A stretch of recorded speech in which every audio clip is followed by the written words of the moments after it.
Episode 83.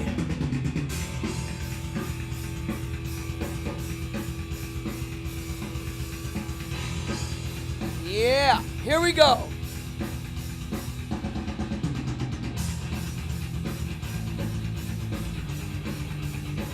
Yeah.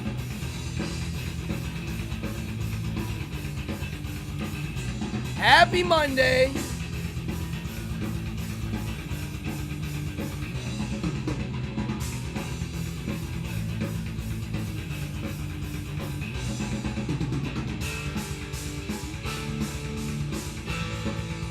It's Monday.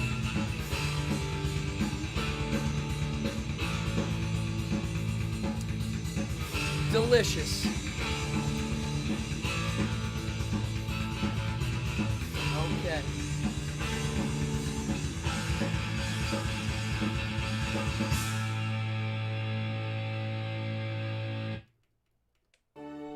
Perfect. What's up, everybody? Happy Monday. I'm going to pull into the mic. Let me know how I'm sounding. My voice is wrecked because of the weekend. I have party animal voice. Mama in the house. What's up, Mama? Darla, William, Jason, Eric. Come on in. I'm already yawning and I'm not sleepy. I don't know why. Lack of oxygen, maybe. I have a really weak voice. So let me know if I sound okay. Wow. Even though tonight's a wild card, there is a lot of stuff that we're going to do tonight. I'm going to give away a few things. I haven't given anything away in a while. I've been missing the Friday and I feel bad. So why not make Monday the new Friday? My Fridays have just been jammed. My Wednesdays, it depends. Last week I did a live broadcast, which I'll talk about in a second. Amanda J, what's up? Yeah, come on in. All right, we got people popping in. Excellent. Thank you, Jason. I'm trying not to talk too loud. Let me know how everything looks, sounds, cool. I think we're working. Thank you, Lilith. Grazie. All right. If you're new, hit that stupid subscribe, hit the notify, and hit the bell. Even though I hear the bell ain't working. Yeah, trying to build the subscribers. If you're the donation type, hey, we got a place you can go. If you go down in the description, there is a link you can click on. Yes, Lilith, I'm going to be talking about banana boats. Yes, I will. Yeah, Monday's the new Friday. That's it. I'm on this new trip where Mondays should be celebrated as positive and not negative. It's such a stupid way to start the week. I'm going to talk about this in a second here before I go through. Yeah, let's talk about that. So whenever I mention that I like to get up early and go to bed late and how much I like Mondays, I can physically watch someone's beliefs. And what I mean by that is I'll just say, hey man, I love Mondays. I get up and I get as early as I can get up. I get up and I bust out a bunch of work. And I get out a lot of the busy work I got to get done for the week. Little things, phone call, this, that. I start crossing them off. What's up, Lazarus? And whenever I mention this to people, their response is, oh, like they physically do this. They'll make a face and they'll vocalize like, oh boy, before I even finish my sentence, which means they're conditioned to not like getting up early and Mondays. And my proof that this is all adjustable, depending on the situation, is I just tell people, remember Christmas morning? Remember how excited you were when you woke up? Why can't you have that every day? Oh, because Santa's not real. Oh, well, you can make him real. You can make Santa Claus. You can make it so that something else is your Santa Claus. And that will cause a dopamine blast. So now when you think of the morning, you get a dopamine blast, which makes getting the work done easier. You see, you just game the system. If you evolved literally to run from all negative emotion, then why not trick yourself into liking it? And then it actually works. It's the fake it till you make it. It's what Brainwashing 101 does. But instead of somebody else brainwashing you or letting fortune run your show, you get up and you brainwash yourself. And that's all it is.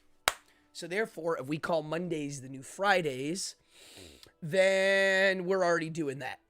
So I love Mondays a lot, especially Monday night. I love doing this show. This is my favorite one of all the week.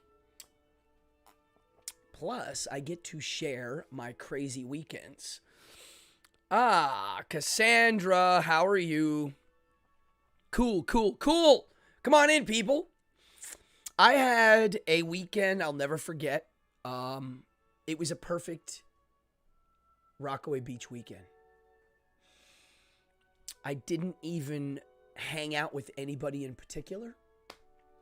And I'm going to get to that in a second. It was kind of cool. And I did have a banana split for the first time since I can't even remember. It could be like 25 years ago. First time since. So, now, let's get into these giveaways. If you're watching the show right now, if you're in here early, I think I'm going to do a giveaway right now, and then I'm going to do one at the end. Yeah, that banana split was sick. All right. So here we go. I'm going to be giving away. If you win today, please refrain from entering again today. Okay. I'm going to give away a New York Variety All-Star t-shirt. This is the simple version. I have a few sizes. I also have a New York Variety All-Star t-shirt that has cartoons of us all. That's Adam Realman on there too. And yeah, I'm going to talk about those videos. And then I have one of these I think I'm going to do this one on Wednesday. This is the Strongman shirts. There are not many of these. I only have one. It's an XL. I think this one's going to be Wednesday, and tonight I'm going to do both of these. So, if you'd like to enter the contest, I need you to, well, if you want the black one, I'm going to do the red one first. If you want to enter the contest right now, enter the number,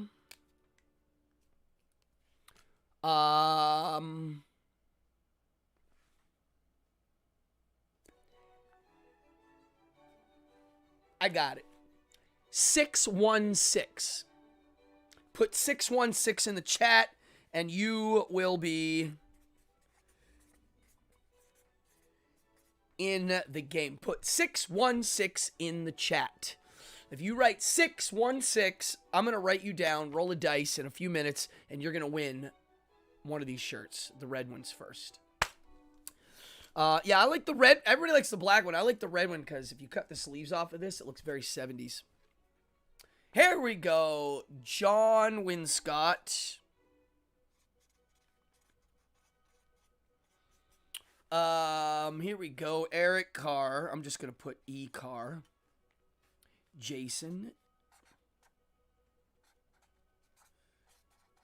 Cassandra. Helen. Fallon. Hi, Fallon. Lazarus. Amanda. Keep them coming, folks. 616, which is the alternate to 666. People don't know that. Both of them spell what? They spell Nero. Excellent. Keep them coming. So here we go, Sean. Keep them coming. So I'm gonna talk now, and then I'll fill this out, and when we get a few more at 20 after, I'll do the drawing. So where's my notes? Oh yeah, here. So check this out. Last Wednesday, I went live at Slipper Room and I did this show. And I know some of you are watching. I really hope that it worked out. I guess it did. I've already said the sound was fine. The video quality was fine. Yeah, I really loved doing the remote version.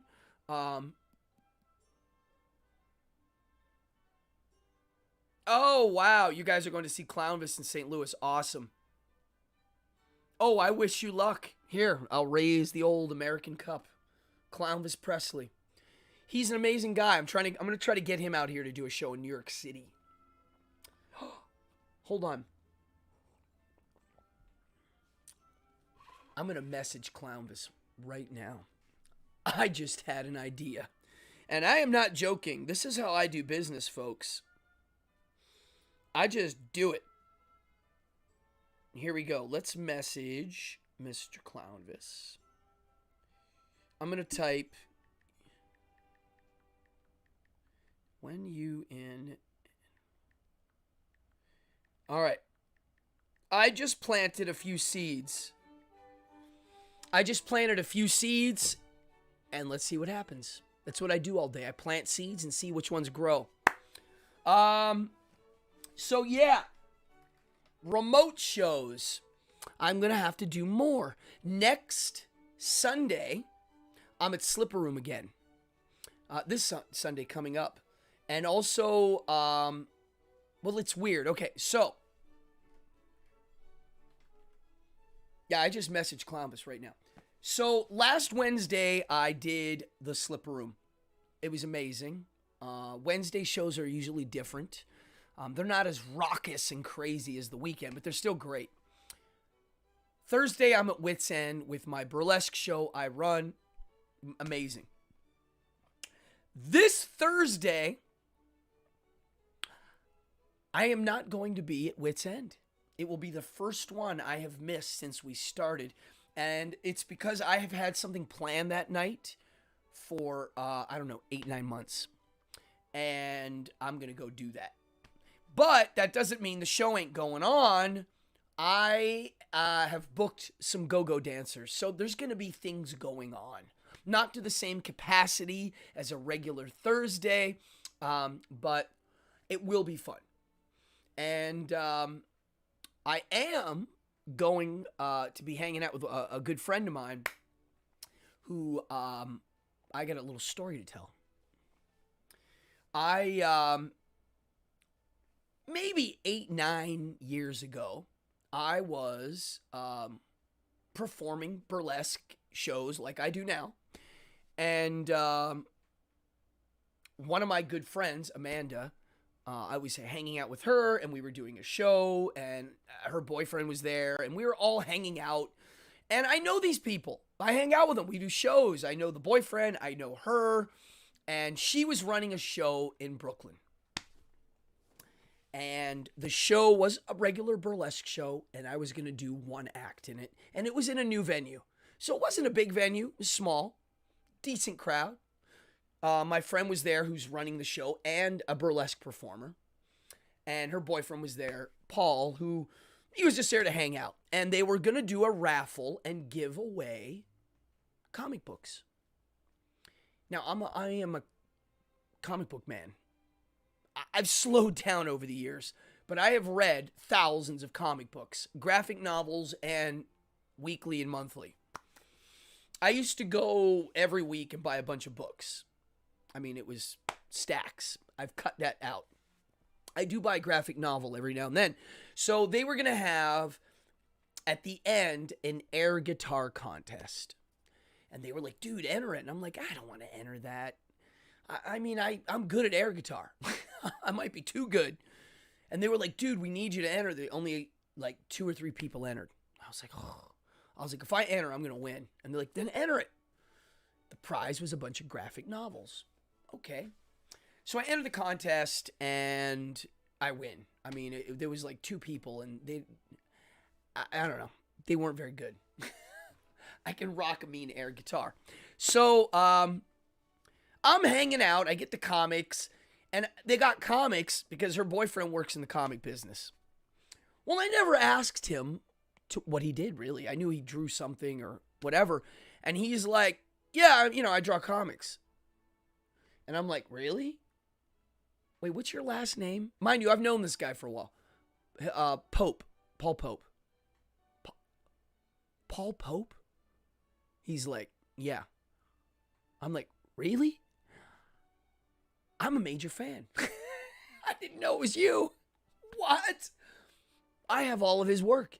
He started with THB in the 90s. And then he eventually ended up doing Batman Year 100 for DC, which is one of my favorite Batman comics of all time. So I made buddies with this guy. I mean, I was friends with him already, and then I found out I was a fan of his and didn't realize it. So anyway, me and him are going to see a show. I don't get to hang out with him enough. We're both busy, and we made plans. So that's my Thursday. Last weekend, it started off, first of all, my son, who's turning 20 very soon, went off to Europe with his friends. And I get goosebumps just saying that my kid's old enough to just go off into the world without any help on his own. And I'm not worried for him at all. I guess a lot of parents would be nervous and worried. And dude, I gave him a high five and said, good luck, bro. He is totally cool. I trust him. And it made me feel proud that I knew my kid can just go. A lot of my friends have kids, and I don't think they're ready for that yet. If my son told me he was going to go to Europe even when he was a little younger, I would have trusted him. He's pretty sharp and knows how to figure everything out. So, and dude, at his age, I was already like, I had a job in Taiwan at his age. I was working there, I was there for 3 solid months working, so with no help. So he's fine, and I sent him off, and then my daughter was in town with her friends, partying all weekend, running around, doing their own thing, and me, I did what my favorite thing is to do in Rockaway. I know that there's a few events going on, but I like to basically rando knot. Anybody know about rando knotting? Some people roll dice. There's apps. You just kind of randomly go somewhere and see what happens. Well, in Rockaway Beach, you can do that. You can just go. And normally I would skateboard or go out with friends. Now I've got my Wonder Cycle, my 4-person car bike, and I get in that. And now I'm going to be honest. That gadget is not really a bike for me anymore. It's basically a mobile hangout.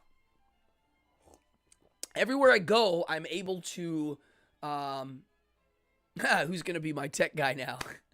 You're right. I can't call Golfwang right now. His name's Wolfgang. I call him Golfwang. Yeah, he ain't around. So, although if I message him, he should jump on it. He's a good boy. He really is. I trust him. He's been messaging me and chatting a bit. The first thing he did was get fish and chips in Paris, even though he's not in England.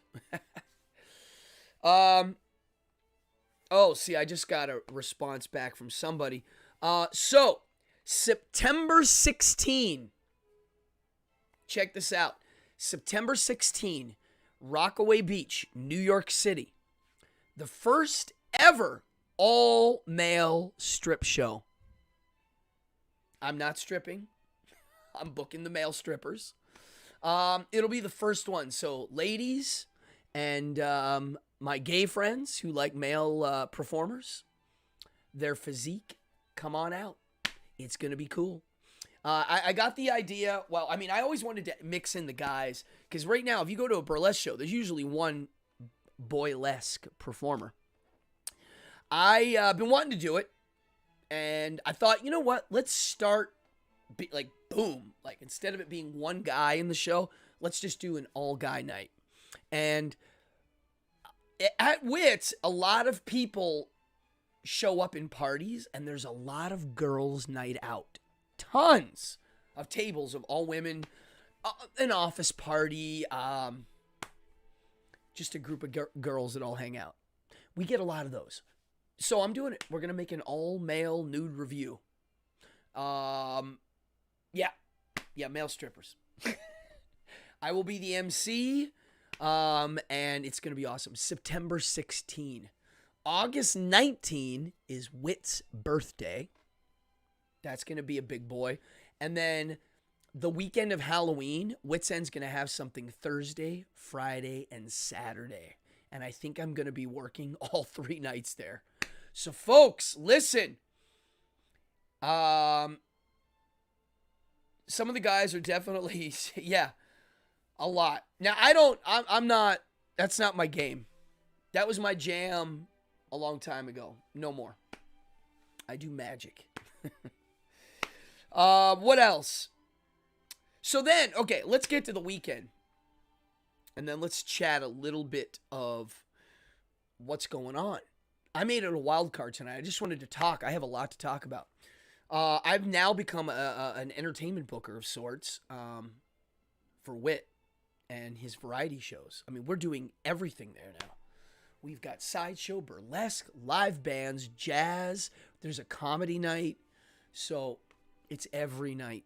And not only that, there's table fees now. It's starting to become a new thing. It's becoming very exclusive and yet down to earth, if that makes sense. It really is. If you've ever been to Wits End, you would know it's got an exclusive feel, but it doesn't. It's kind of punk rock. So last weekend on Saturday, this was the night. I got up, I surfed some crappy waves, I hung out at the beach, I rode here and hung out with these guys, I bopped around here, there. Finally, everybody, I had a lot of friends coming and visit. So I had a lot of friends visiting me from all over.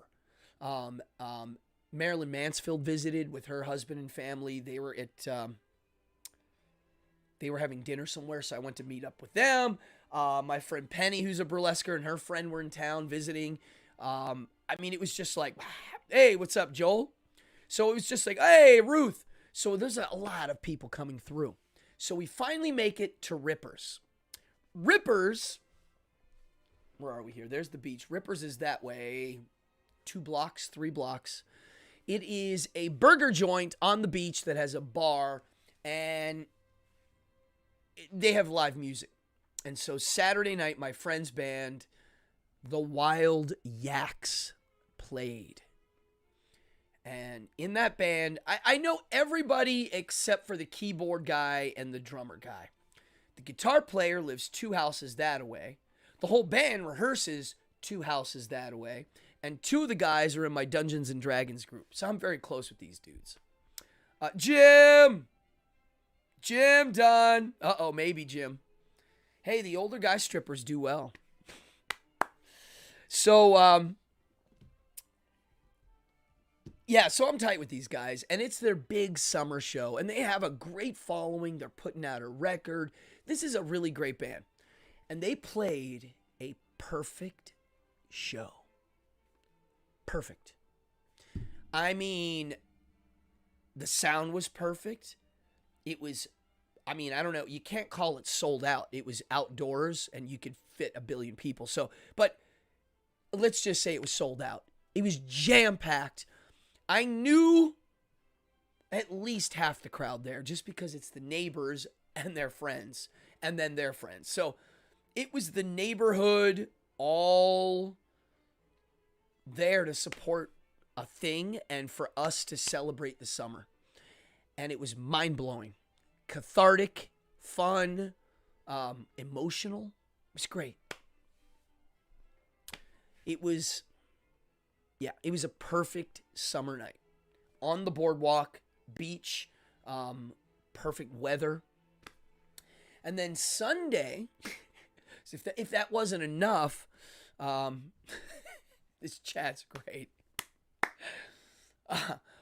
An old guy stripper takes an hour just to take off his shoes. And Jim says, I'll wear flip-flops. Folks, if you're not participating in the chat, you're missing out. Also, we have in-chat gaming. I'm surprised no one's tried it tonight yet. So yeah, that was, and then Sunday, a lot of my friends go hang out at the Schnazzy pool. But this Sunday I didn't. I just wanted to beach it, hang out, and then the band started again Sunday night, which that's last night. My God, it seems like a week ago. So last night, there was a bunch of bands on the boardwalk. There's a guy out here named Max Powers. He's a producer too. He puts on rock and roll shows. So Max Powers put on a bunch of bands at the other venue, which is down the boardwalk. Both of them on the boardwalk. So it was music and... Ruth says, nothing says sexy like flip-flops. It's true. So yeah, we had a really, really wild weekend. All right, where's my dice? All right, let's do a red all-star shirt. I'm going to roll a D10 and just say who won. I'm going to roll the blue D10 here. I'll put the hand cam on. Let's see who wins the shirt. Here it goes, folks. Oh, number one. John Winscott. Bada bing. John Winscott in the house. You just won a red all-star shirt. So, John, I need your address. Here's what you're going to do. You're going to go to Instagram, Cardone Magic. Oh, Helen, you sent me something this morning? Oh, no, Cassandra. I thought that said Cardone. So you won. So, John, go to Instagram, Cardone Magic. Shoot me a message. Okay? That's it. Put your address, put your name. I have down here Red All-Star. I'll send you a t-shirt in the mail. No payment needed. All right. That's one. We'll do another one a little later. We'll do the black one. So, on that note, yeah, perfect rock shows. I'm becoming a event guy. A lot of people are coming to me now. And I realized that I've gotten to a phase in my life where I've been around and I know a lot of people. And it's just because of flight time. When you've been out there doing shows for this long and as many as... And I really I'm happy that I didn't do one type of show. I might be more financially over the edge if I stuck to one type of a show. Like if I was just Cardone, the bar mitzvah magician, or I just did little kid parties, or I just did corporate convention halls. If I specialized, which a lot of people recommended when I was younger, yes, you can kind of dominate a market and really make good money, but I didn't sign up to this to do that. I signed up to create wonder and blow people's minds and make people happy. So, yeah. Oh, sorry, Mom. My mom's a stage manager. There you go. My mom's like, switch the camera back. Yeah, because when I look here, I see myself, but the actual screen I didn't see. Sorry about that. Dan P., Florida. Nice. I'm sure it's hot as heck there, too. So, yeah, I've been around. I got lots of flight time. People are coming to me to book shows. I not only know these people, I've done shows with them. I've been in the show with a lot of all the acts that I work with. I don't book rock shows, but I can. Same thing. I book variety artists. Burlesque, sideshow, all the variety arts. That's what I do. So they're all starting to come to me, and I might as well start doing it. It's a killer retirement gig. I know a lot of people that perform end up being a booker of sorts. I'm into it. I like making people happy, and if I can supply them with really good entertainers that aren't a joke, I'm cool. I'm picky, folks.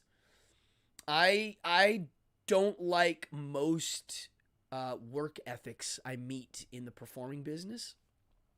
I think there's a lot of lazy performers. I think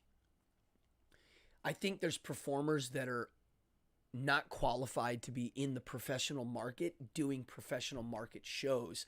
And the reason why they're able to get away with it is the nature of the act they're presenting. For instance, the sword swallower types, the sideshow types, the fire eater types. They can do the stunt, but they don't have a really tight act that they've done 1,000 times.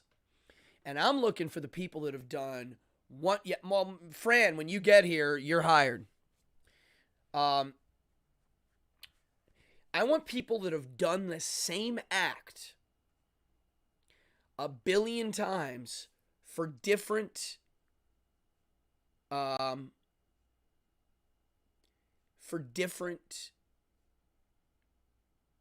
hold on. Need a space between risk. Oh, okay. Oh, there we go. People are gambling in the chat. See? Okay. So, events. I'm already up to Halloween. We haven't worked on New Year's yet, but we're going to get there soon. We have to start making decisions now because of some of the things we're trying to pull off. We have one thing for next summer on a dock. I'm still having to process it. I'll give you a little clue. I might be doing my milk can one more time, and then that's it. It will be my retirement milk can act. That's it. I want to do it one more time. I'm not that excited to do it ever. It's a lot of stress. The glory after the fact is high, but the stress before is also extremely high. I'll get lots of attention. I'll make money. It'll be fun, but it's a lot of work and stress. And I do want to do it one more time. And then that's it. I'm done. I'll retire it. I the other day jumped in the swimming pool and held my breath, and it was not that good. So, always up to help people develop gambling problems. Yeah. Who's the show-off? Me? I'm a little bit of a show-off occasionally. I can be known to do such. But yeah, the milk can escape is something I will eventually do an entire episode on. How I got the idea, getting the can built, a little bit of the inner workings of what I had to learn. And then, yeah, next summer. Let's see. So that will be part of a Strongman festival. That'll be Rockaway Beach Strongman Part 2. That'll be the second one. Uh-oh.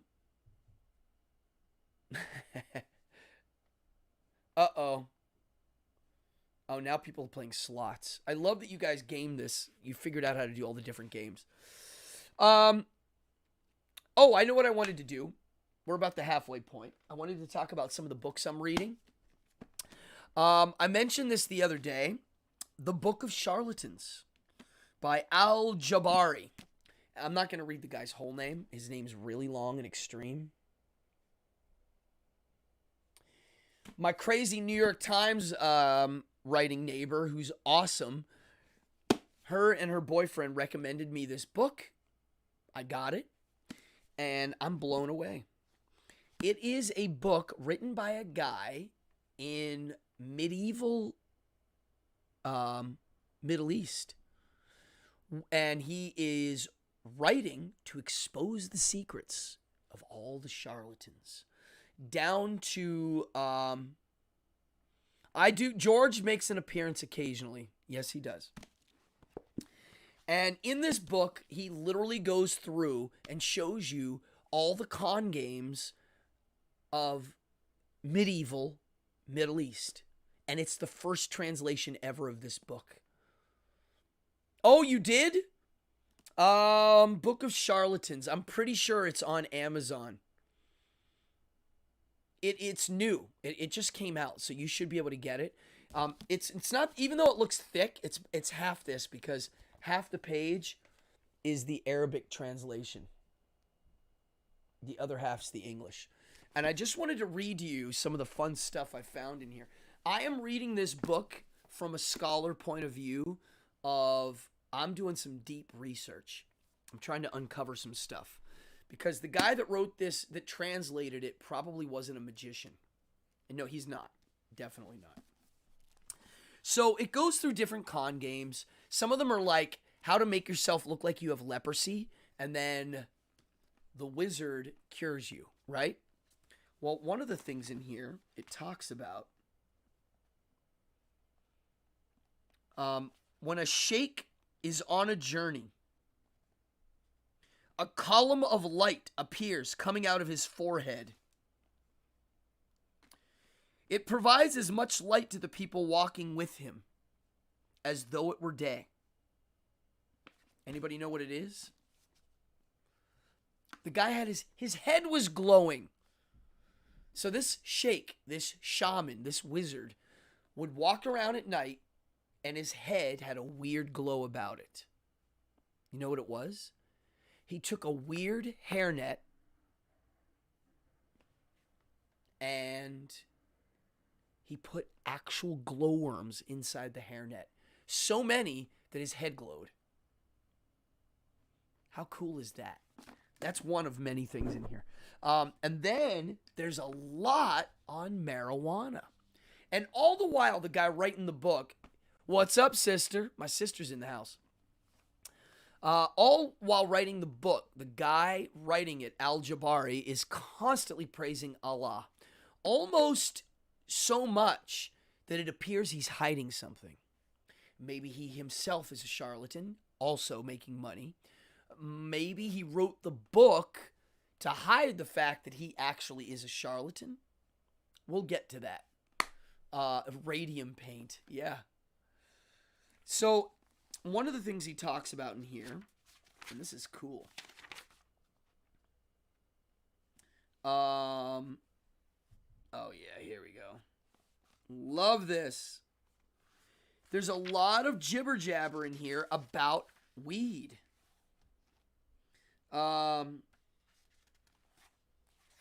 It says,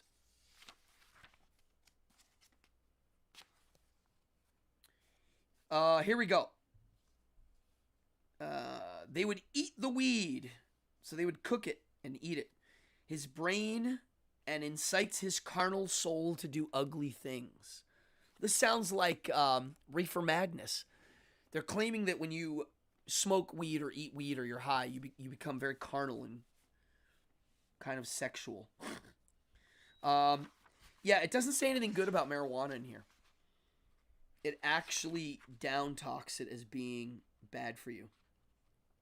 It makes you do depraved acts. Yeah, that's what it says it does. When such people develop an addiction to the eating of the weed, they become demented with ramifying consequences that may lead one or even most of them to abandon the true faith. And then in quotes it says, God protect us all. Oof. Wow, that's pretty heavy, folks. All for pot? Come on. Yeah. It incites my carnal soul to take a nap. Yeah, marijuana makes me hyper and then sleep well, which is weird. Jellyfish. Yeah, so this book is great. I love read every day. I'm excited to see what new weirdness I'm going to find. I never heard of someone using glowworms in a hairnet. First time. I also never heard of someone putting makeup on in Middle Ages to look like an ape and telling people they had a curse. That's new. So I love this. I love this book. So that's something I've been reading with my philosophy.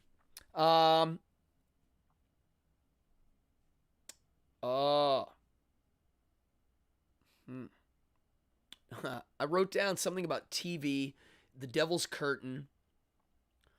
So, yeah, Behind the Devil's Curtain.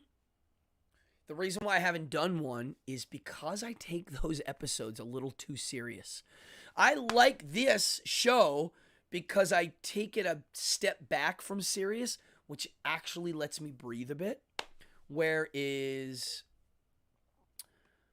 Devil's Curtain, that's the one I really want to make the episodes lean and mean. And so the new one I'm working on it's a lot. Might not be ready for a little while. We'll see. I will be doing a Halloween one. I will be doing one probably in early September. So I have a few I'm working on. And I also wanted to mention about my no TV. I think this is the longest I've ever gone without turning it on. June, July. Yeah. It's been about 3 solid months of no television. Nothing. Not even a movie. Hey, Daryl. Thank you, Ruth. Yeah, literally no movies, no TV. I mean, I've watched YouTube videos, but mostly I'm not watching them, I'm listening as I'm running around doing a billion things. So, I'm getting excited because I'm getting itchy to watch a movie. I haven't seen a movie in a while. And I'm not sure which one. I have some friends that have never seen movies I love. Suspiria.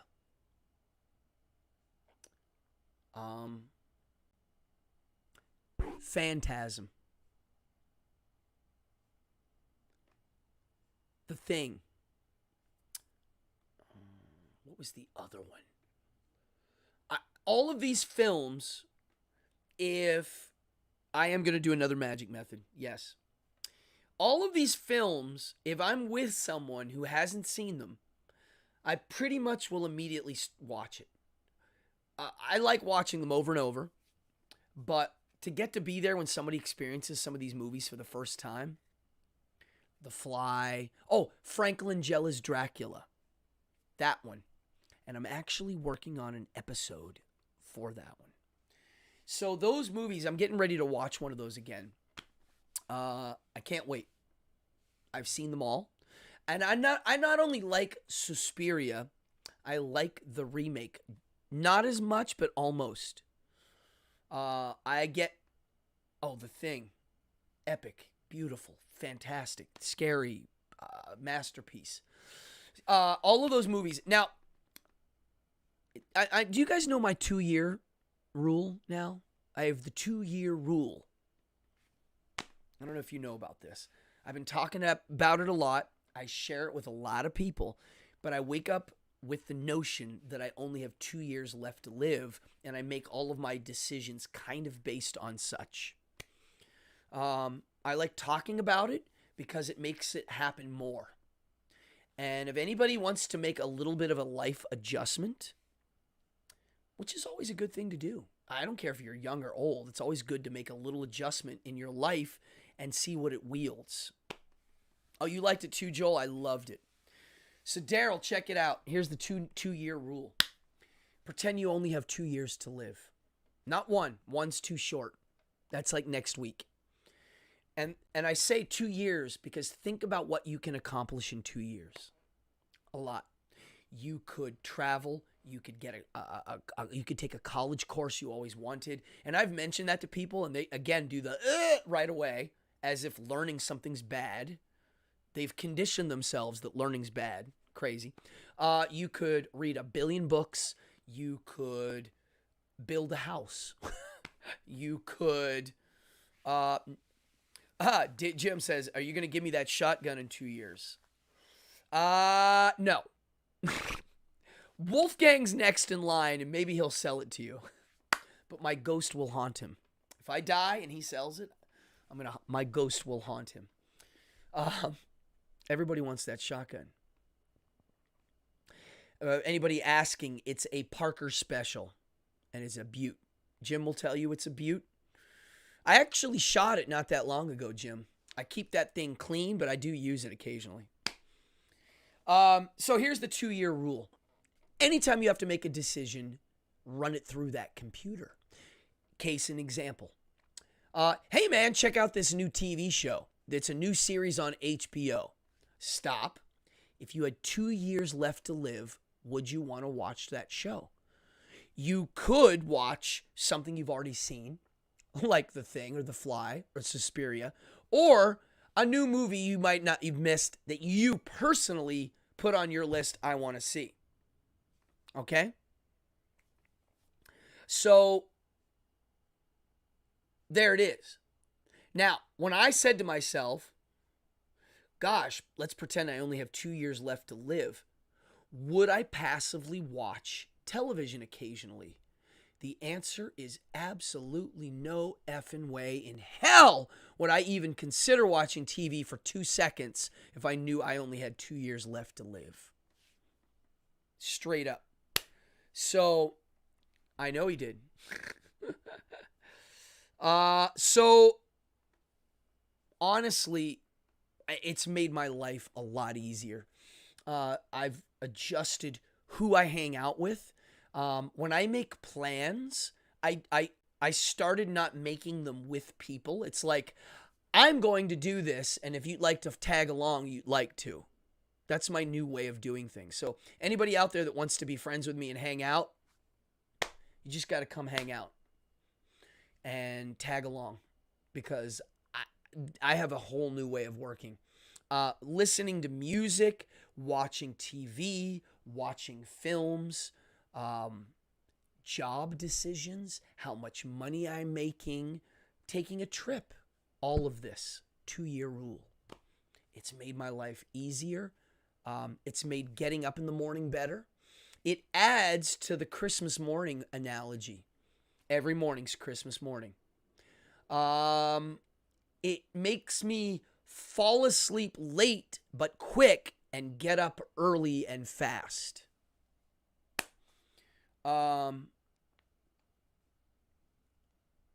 Okay, there you go. See? You're already doing it, Joel. It is a self-commitment, but it's just a mind. I learned it from reading the Stoics. You got to come up with little exercises that you put yourself through. No one's going to do it for you. No one can do it for you. It has to be on your own game. And I'm not like, I'm done with TV forever. I mean, if somebody has a suggestion and it breaks my 2-year rule, I'll watch it. You know, if one of my friends is like, my God, I haven't seen Flash Gordon, I prepare the television immediately, turn the speakers to 11, and we watch Flash Gordon. Fine. I'm cool with that. But I don't need to see all of these new shows coming out. I hear some of them are grand. I'll even bet some of them are grand. I just don't give a shit. You can't. Yeah. All right, yeah. Yeah, if you like Tina Turner. I mean, guys, I got HBO just to watch Godzilla. King Kong Godzilla. And I liked it. So, I'm not like, cut and dry, done with television. I'm just made some big decisions about how I approach everything. Hanging out with people is another big one. There are plenty of people I don't need to spend time with. A lot of great people. I have so many really close friends. Beautiful friends with long-lasting relationships I don't get time to spend with. And I have friends that I'm not that close with that are sometimes upset that I don't make time for them. And I just got to say, I'm sorry. I got too many important things going on. Maybe there will be time, but again, the 2-year rule. Now, I'm trying to think of other things. Oh, now here's where the 2-year rule I pay attention to. I try not to apply it in a self-destructive manner. This is important. There are those, like for instance, if you told me I had 2 years left to live, I would definitely smoke cigars again. I don't think I would drink. Drinking would definitely make it a little blurred out and not as memorable and go by faster. And my hours of waking and doing things would be diminished. So I probably wouldn't drink. But smoking cigars, buying a can of Copenhagen fine cut tobacco, slapping it and filling the whole top part of my mouth with it, sounds good.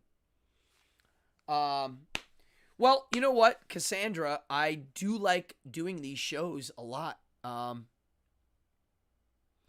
right, Fallon. Fallon just said, I dress each day of those 2 years like Liberace. Exactly my case in point.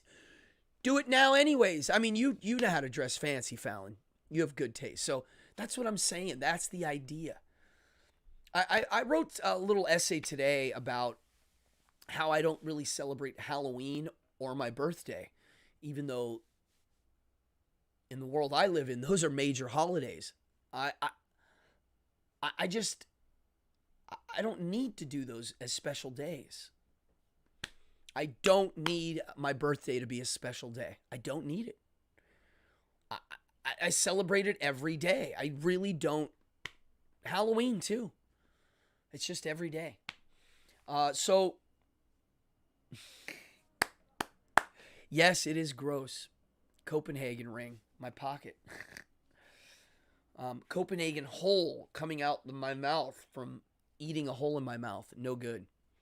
But if you got 2 years. So I'm not doing the 2-year model with that type of thinking. I am doing it with the choices I make about the healthy things, not the unhealthy stuff. So I recommend it. Try it. Just like another one, make your bed every day. I tell people that feel a little depressed, the first thing you need to do is start making your bed if you're depressed and start cooking all of your meals. It gives you an activity to keep you busy, right? You're physically moving, making the bed, making it look nice. You're taking a moment to make this simple little thing look nice for yourself. It's symbolic. 2, eating. Well, if you're in a bad state of mind, you should be eating healthy. It will help your state of mind, right? So the first thing is go to the grocery store, take your time, and buy your dream groceries. What do you like to eat? Go buy it. Make it yourself. If you can make the food that you like to eat yourself, I promise you'll get some happy chemicals. It will definitely help. So you're busy. You're literally working to take care of yourself. When you go to the store or to the deli and buy a burger, or you go to Subway sandwich to buy a sandwich, okay, you're feeding yourself, but you're not actively involved in that process other than driving there. When you have to buy groceries, cook, eat, do the dishes, it's a cycle, it's a process. And so you're killing lots of birds with one stone on this one. Yeah. And that would be one way to start the ball rolling. Once that's rolling, yeah, you said it, Joel. Eating is not a passive activity. It's an active activity. It's something you're keeping your body alive. I love cooking food. Like tonight, I haven't eaten yet. I mean, I ate lunch today. I actually went out and bought a lunch today. I don't buy lunch too often. I go to a local place. It's a Dominican joint. And I usually buy rice and beans and oxtail, or they have goat sometimes. I like oxtail. And I did that, and I have rice and beans in the fridge. But I'm really hungry in the summer for hamburgers. So I make hamburgers all the time. Last night, I made a dream burger. Bacon, cheese, a hash brown, arugula lettuce from the garden, and a all beef patty burger. When it was done, I was like, wow. If you look at my Instagram, I think there's still pictures of it. It was really big, it was easy to eat, and it was tasty. And that hash brown, amazing. It's like the fries and the burger, all one. um, yeah, thank you, Darla. I mean, really, it's just, this is, I learned many things from many wise teachers and people throughout my life, and I've applied some of their advice. And it's funny because some of the things I've always been doing to a limited capacity. Not the capacity I'm pulling off now. And when I read the philosophers, a lot of it's in there too. The same advice. It's the same. It's universal. You saw the burger, William. I'm just trying to show people that you can become your own 5-star chef. I don't eat out that much. When I do eat out, I eat 5-star food at Wits End. It's literally 5-star food. If you go there and eat, you're going to spend hundreds of dollars. It's amazing. I eat there. I get hooked up. 2, I eat at McDonald's. I'm not embarrassed to say I like McDonald's. I know a lot of people, it makes them wince. They again, if I mention McDonald's, I haven't eaten there in 20 years. I hate that place. I love McDonald's. I like what it is, what it stands for, the food, the taste, everything. Yes, it's junk food. The other one is I cook for myself and whoever's around. If you come to visit me, I'll probably cook something. I need to make a batch of gnocchi. I've been dying to make my batch. I'm going to make a lot so I can get through the summer and I don't have to make them anymore. I freeze them. I also make cookies. I make pasta. I'm a good pancake maker. So I don't have a lot of dishes I make, but I have a handful of dishes I've mastered. Why? Because I like them. I've gotten really good at grilling too over the years, hamburgers and whatnot too. So just some advice. What else did I want to say? So I'm going to wrap this up soon. I don't want to waste everybody's night. Bam! Yeah, when you do something you like, it generates your happy endorphins and stimulates your brain. Put you in a positive mood. Straight up. If you do something you like, you're going to be in a good mood. There's a problem. Here's the wrench in the engine. The wrench in the engine is sometimes when you're not in a good mood, the things that will bring you to the good mood do require this bar of effort. So, there you go, Joel, baking cookies. Right. A lot of people got into cooking over the COVID thing because they had to stay home. So there's this bar of, I don't want to get out of bed. God, if I'm going to start making cookies, I got to do some work. That little bar is the tricky part that people have to get through. Sometimes you got to suffer a little to get to the real endorphins, the real dopamines, the real happy chemicals. Epicurus, the philosopher, figured that out. He's like, look, if you're going to make a decision that requires, like for instance, let's say you want to look good and you got a little bit of a gut or, I don't know, something's wrong. You're not healthy. Well, to get to the place where you look good, you do have to put yourself through a little suffer. The exercise, the diet. So what do? Well, it's not easy. We evolved to run from all negative emotion. Therefore, the guy that's got the gut, he's got to get through the negative emotion to get healthy. He's got to do something that doesn't generate happy chemicals to make the happy chemicals. This is the part we have to solve. And the only way to do it is through belief. It's not the only way, but it's the easy, best way. The person, when I mention, hey man, getting up every morning is great. They do that. That person that winces at the idea of waking up early has a belief that it's bad. Jim in here right now, he hunts. Jim, when you get up to go deer hunting, you have a belief that it's exciting and good. You wake up like that. You don't lay around in bed going, oh, God, I got to go hunting. No, you're like, boom, I get to go kill a deer today and put a killer food on the table, right? That's what you got to do. You got to make your belief system adjust.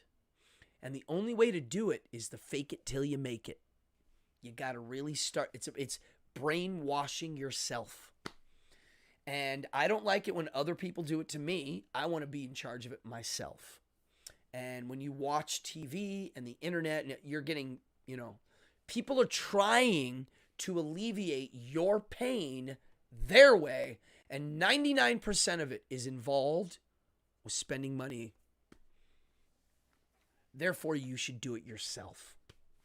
You don't need any help. Most people, when I hear what they're doing to make themselves better, whether it be up here or here, they've added roadblocks in. Already things that are just going to slow it down that need not be there. It's like the gym. It's like, I got to join a gym first and I don't have enough money to do that. There's two roadblocks. Money, gym. You don't need the gym and you don't need money to get healthy. If only I had. Well, you don't have it. If only. Well, there is no if only. Just do it now. You've seen Rocky IV. That's the whole point of that movie. You've got one guy training this way and one guy training this guy way. One guy's got more heart. You do. Now, coming from a deterministic viewpoint, why do some people work hard and why do some people not work hard? Well, that's a good question. You could say it's determined. The guy that's lazy, he's not just lazy because he's lazy. There's a reason. Yeah. Well, that's true. Darla said it. The hard stuff has the highest rewards. That's it. If you go through and put yourself through some sort of training or schooling or effort, if you succeed at the end of the day, it's even better. And anything I've ever put time into learning, I mean, you guys watch me doing magic tricks. The ones that were the hardest to learn have a high reward. I know a lot of magicians that are like, wow, that stuff's cool. And I'm like, you can learn it too. Why are you not learning it? Mine as well. I started today learning a trick that I always wanted to learn and never did. I'm not going to tell you what it is. I'm not ready yet. It's going to be a long time. My learning curves are long. I don't know if I'll show anybody for a while. It's going to be a good couple weeks before I even show anybody what I'm learning. But this is it. I'm a wise young man. I don't know if I'm young anymore, Jim. I don't know. I'm learning still. And I like sharing what I'm learning, which is why I'm doing these shows. Folks, you get something out of it. I get something out of it. We're all getting something out of it. It's fun. I'm trying to make the process fun. And it is. I'm having a blast. I've met a lot of people, and I personally have learned more this year, than I have my whole life. In 1 year.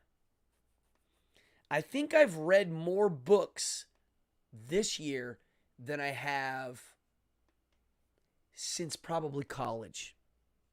I mean, then it was nuts. It was just nonstop. But right now, yeah, I've read more books.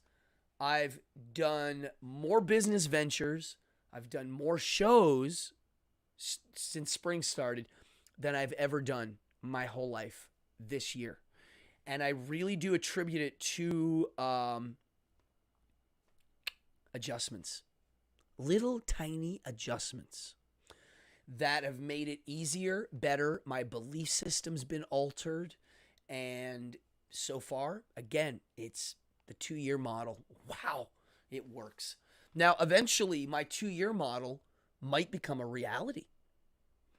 I mean, if I could pick the way I die, I guess I would pick in the middle of the greatest stuff ever, just having a heart attack, right? That would be great.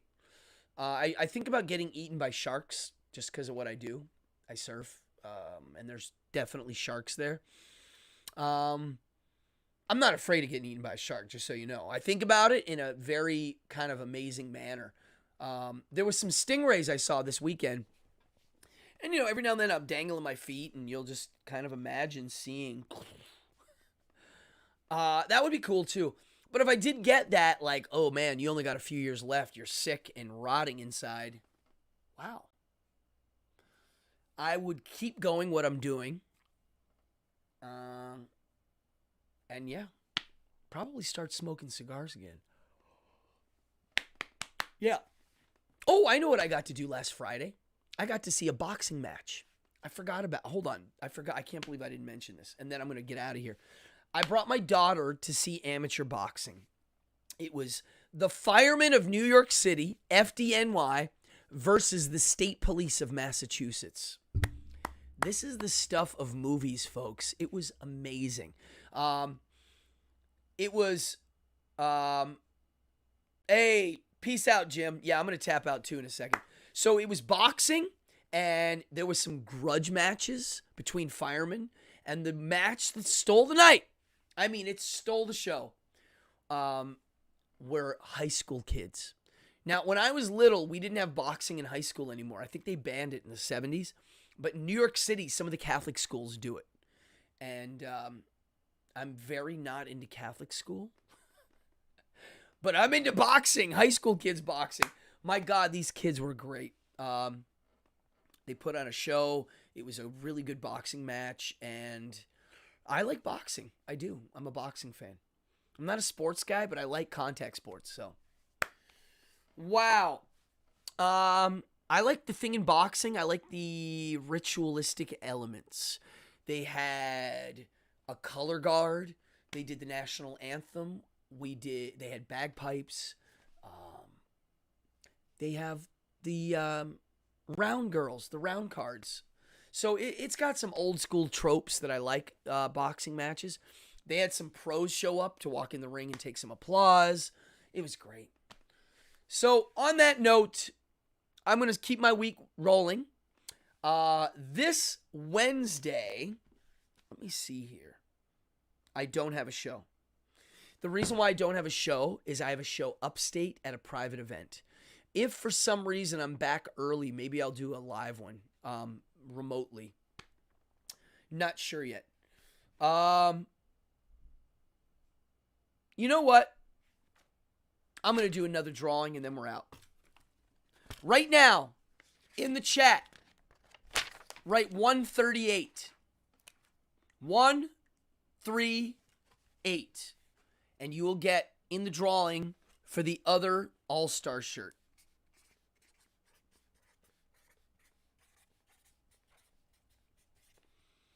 All right, do it. 138. And I'll roll the dice. And I'm going to send out another shirt. So, where are you? John Winscott got the red one. Let's see who gets the black one. And I'll try to size you. This one's a large right now. Here we go. Jason, Fallon, Helen, Eric. Okay. Keep them coming.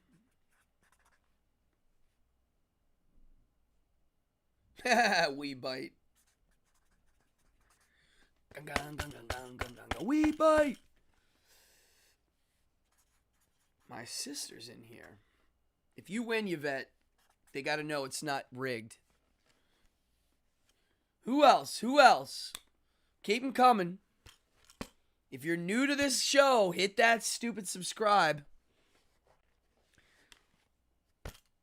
Give it a couple more minutes. If you're new to the show, please hit the subscribe, hit the notify. I don't like, Sean, you're in here.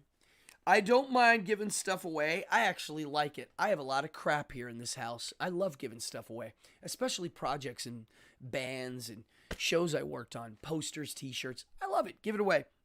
The only thing I ask, hit that subscribe, hit the like, tell your friends, pass it around. As for donations, sure, great. but passing it around is more important. So, all right, folks. Going once. Going twice. Hold on. I am. Oh, really, Amanda? That's cool. Achilles.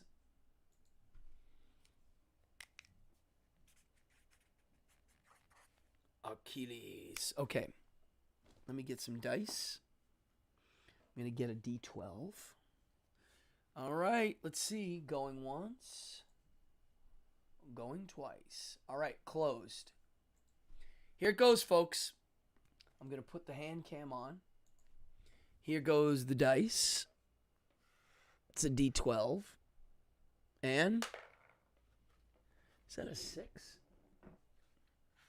Joel in the house. Joel McLemore.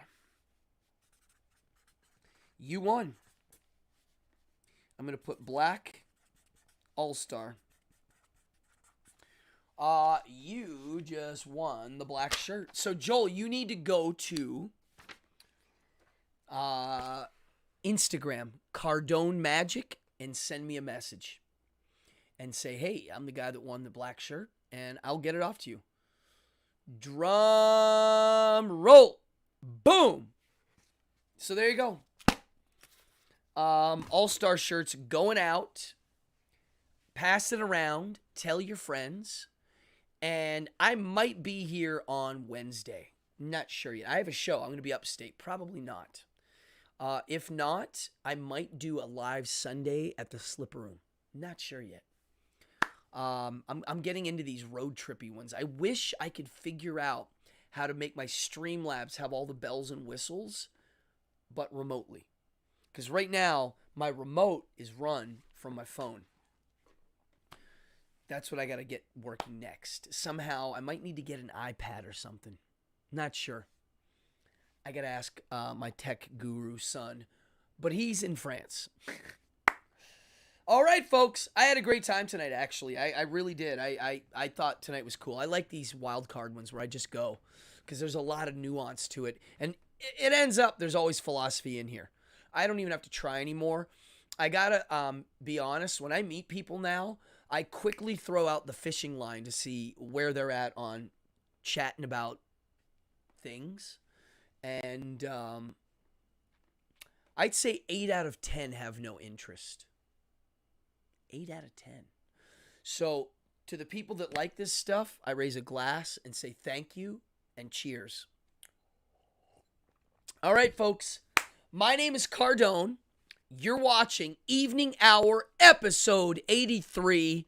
If you're new, hit the subscribe, hit the notify, hit the like, hit the bell, and I'll see you here. I usually do 3 shows a week. I've been kind of busy, but normally it's that. So keep on coming in. I had a great crew in here tonight, really chatty. Y'all making points by chatting, and thank you. I'm going to take us out with the outro. Guten Nacht. Party on, Wayne.